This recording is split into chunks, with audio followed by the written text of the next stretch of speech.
देख रहे हैं अब तक न्यूज चैनल। दर्शकों, एक बार फिर आपका स्वागत है अब तक न्यूज पर। मैं जाबिर शाह। दर्शकों, आज हम आपको खबर दिखाने जा रहे हैं जमीन माफियाओं की कि किस तरीके से जमीन माफिया लोगों की जमीनें हड़प कर लेते हैं। लेकिन खबर शुरू करने से पहले हम चाहेंगे कि आपने अगर अब तक न्यूज इंडिया को अभी तक सब्सक्राइब नहीं किया है तो सब्सक्राइब कर बेल आइकन प्रेस कर दे ताकि हमारा हर वीडियो आपको मिलता रहे। आइए शुरुआत करते हैं नासिक से, फिर हम आएंगे मालेगांव शहर के जमीन माफियाओं पर। नासिक शहर के एक प्रमुख डॉक्टर द्वारा एक सेवानिवृत्त वरिष्ठ नागरिक की संपत्ति हड़पने का प्रयास। नासिक शहर में भू माफिया का एक और मामला केस दर्ज करने में आनाकानी करने का आरोप। नासिक शहर में जहां एक के बाद एक भू माफिया के मामले सामने आ रहे हैं, वहीं महसरूल पुलिस स्टेशन के अंतर्गत मकमलाबाद इलाके में रहने वाली श्रीमती अनुसूचित जाति जनजाति की महिला भारती प्रकाश आहिरे का मामला सामने आ रहा है कि कुछ भू माफियाओं ने फर्जी दस्तावेज बनाकर उसे अपने नाम कर लिया है। वास्तव में आज सब कुछ ऑनलाइन होने के कारण क्या किसी की संपत्ति का गलत दस्तावेजीकरण करना वास्तव में इतना आसान है क्या? ये प्रश्न, ये सवाल यहाँ उठता है। क्या इस मामले में संवृत्त लोगों की मौजूदगी के कारण थाने में मामला दर्ज करने में देरी हो रही है?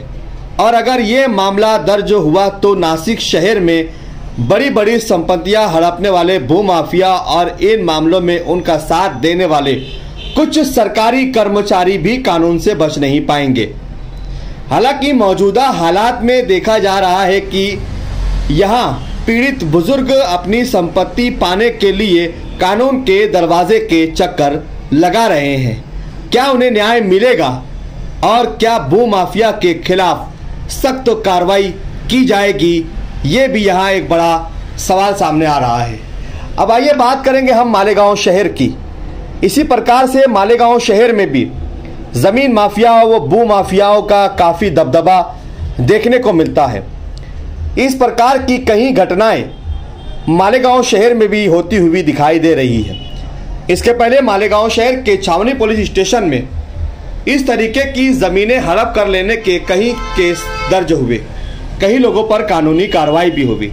लेकिन सवाल यह पैदा होता है कि क्या इन लोगों के साथ सरकारी दफ्तरों में कौन से कर्मचारी शामिल होते हैं जो लोगों की मेहनत की और पुरखों की ज़मीनों को अपने नाम कैसे करवा लेते हैं और बोकस खरीदी कैसे हो जाती है। इसी प्रकार का एक मामला मालेगांव कोर्ट में भी 9/7/2024 को मालेगांव कोर्ट ने एक ऑर्डर जारी किया है, जिसमें गोपाल मुंद्रा की एक ज़मीन जो मालेगांव शहर के कल्लू स्टेडियम के पास कई एकड़ ज़मीन को कुछ लोगों ने हड़प कर लिया और बोकस और झूठे दस्तावेज बनाकर ज़मीन को दूसरी पार्टी से बेच दिया। गोपाल मुंद्रा ने इसकी फरियाद पुलिस स्टेशन में दर्ज करवाई और कोर्ट में केस फाइल हुआ। कोर्ट में केस चलने के बाद फैसला यह आया कि कोर्ट ने गोपाल मुंद्रा के हक में फैसला दिया और पुलिस को ये आदेश जारी किया कि भू माफिया से ये ज़मीन लेकर गोपाल मुंद्रा को इसके हवाले किया जाए और गोपाल मुंद्रा की जान को खतरा है, इसलिए उसे पुलिस प्रोटेक्शन भी दिया जाए।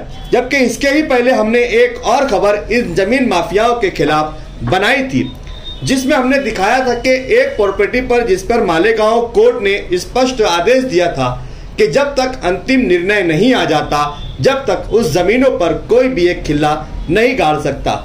लेकिन कुछ जमीन माफिया धड़ंगे से वहां 12-25 के गिराकर मालेगांव शहर की मेहनतकश गरीब आवाम जनता को फंसा रहे हैं और किस्तवारी वो हफ्तेवारी पर उनसे पैसे वसूल कर रहे हैं। अगर कल को ये फैसला जमीन मालिक के हक में जाता है तो क्या ये जमीन माफिया उन गोर गरीब जनता के मेहनत के पैसे वापस करेंगी या नहीं करेंगी?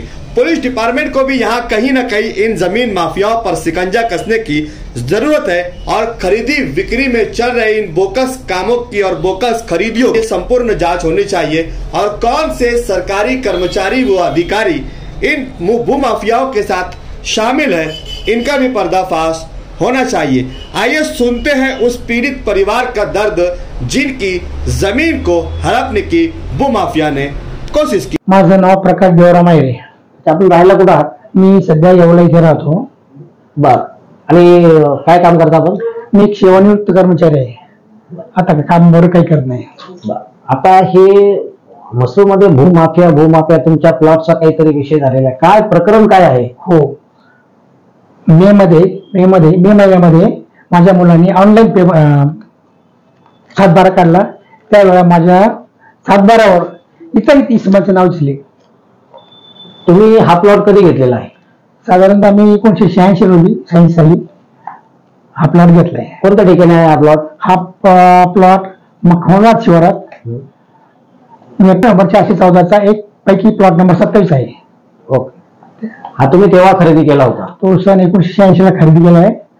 काही कर्ज वगैरे काढून किंवा असं घरातले दागिने मोडून सगळं मायापुंजी जमा करून मी केलेला आहे तो. आणि खूप कष्टाने केलाय तो. बर. तुम्हाला हे कधी कळालं की तुमच्या प्लॉटवर दुसऱ्या लोकांचे नाव आहेत म्हणून? हे मी जेव्हा उतारा काढला. कोणत्या साली? आता मे मध्येच, जून 2024 मध्येच चालू. हा, त्यावेळेस तुम्हाला लक्षात आलं की आपला प्लॉट गेला, कोणीतरी हडप गेला. ओके. मग तुम्ही काय केलं? मग आम्ही तात्काळ नाशिकला आलो. नाशिकला येऊन तलाठी कोकण खात्या मखमलाबादच्या तलाठी त्यांना भेटलो. त्यांनी उतारे सगळे कागद दाखवल्या मला. त्यात आमच्या नावात नाव कमी होऊन इतर इसमाची नावं लागली होती. तर त्यांनी सांगितलं इतर इसम म्हणजे फार म्हणजे असे व्यवसायाने डॉक्टर आहेत. तर त्यांनी तुमचे नाव कमी करून ते लावले गेले हे आम्हाला समजलं. मग आम्ही घाबरलो. त्यानंतर आम्ही या संबंधात आमचे कायदेशीर सल्लागार त्यांना भेटलो. त्यांनी आम्हाला थोडासा सल्ला दिला कायदेशीर. त्यानंतर कागदाची जुळवाजुळव केली. मग सगळे कागदपत्र घेऊन आयुक्त साहेबांकडे तक्रार अर्ज आम्ही दिला. अर्ज दिल्यानंतर प्रत्येक त्या तक्रार अर्जाची प्रत्येक पोलीस स्टेशनला जे संबंधित पोलीस स्टेशन होते त्यांना आम्ही प्रत दिली. मसूरला दिली. मसूर पोलीस स्टेशनला गुन्हा दाखल केला का? गुन्हा दाखल नाही केला त्यांनी. गुन्हा दाखल करून घेतला नाही त्यांनी. फक्त आमचा अर्ज होता तो घेतला. पुढे काय कारवाई केलीच नाही. आणि त्यांनी 2-3 टाइम आम्हाला त्यांची आम्ही भेट घेतली. पण त्यांनी काय आमचं काय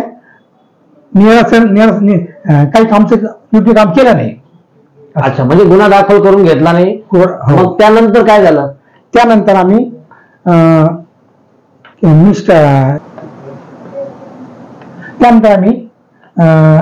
पोलीस सौपायुक्त साहेब चव्हाण साहेब त्यांना भेटलो.